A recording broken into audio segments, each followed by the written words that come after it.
Hello guys, यही हो अब हामीले 1-2 महिनापछि ड्युटी गर्नुपर्ने बाइक यही हो। यही बाइक चलाउने भित्र टन्नै छन् है। यो त पुरानो हो, यो त युज गरेर अहिले ड्युटी गरिरहेको छ दाइहरूले होइन। कुन कम्पनी हो भने हामी यो कम्पनीमा आएको छ है। राम्रोसँग हेर्नु,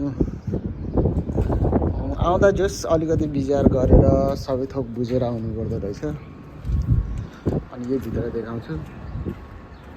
यहाँ तल लास्ट अन्डरग्राउन्डमा आएको छ क्या अहिले। अन्डरग्राउन्डमा आएको छ। कति 5-6वटा बाइक छ। म भित्र अन्डरग्राउन्डमा आएको छ। जस बाइक राइडरमा आउँदाखेरि अलिक विचार पुऱ्याएर होइन सबै कुराहरू बुझेर आउनुपर्ने रहेछन्। मलाई त लास्टै गाह्रो लाग्यो। गर्मी छ ठाउँ पनि होइन। बाइक पनि खासै कन्डिसनमा छैन। कन्डिसनमा छैन भन्दा पनि नयाँ बाइक हो, कन्डिसनमा किन नहुनु र हुन चाहिँ। तर हाम्रो नेपालमा चलाएको बाइक र अनि यहाँ कुवेतमा चलाएको बाइकमा चाहिँ अलिकति फरक नै हुने रहेछ। कन्डिसनहरू धेरै नयाँ भयो भने एकदम डिफ्रेन्ट रहेछ क्या। अहिले अब म अन्डरग्राउन्ड देखाइदिन्छु। यो हो यसरी राखेको छ। अन्डरग्राउन्डमा सबै पार्किङ छ। यो सबै अहिले त दाइहरू त अहिले त नाइट ड्युटी छ नि, दिउँसो खासै हुँदैन। राति ड्युटी गर्नुहुन्छ। अहिले 12-1 बजे 3-4 बजेदेखि ड्युटी गर्नुहुन्छ। अनि त्यसपछि यो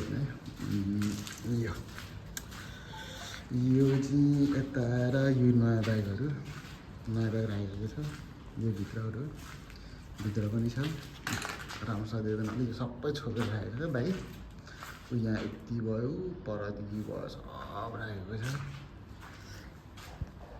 गाइस यस्तै हो। 2 महिनापछि चाहिँ यही बाइक चलाएर कमाउनु पऱ्यो।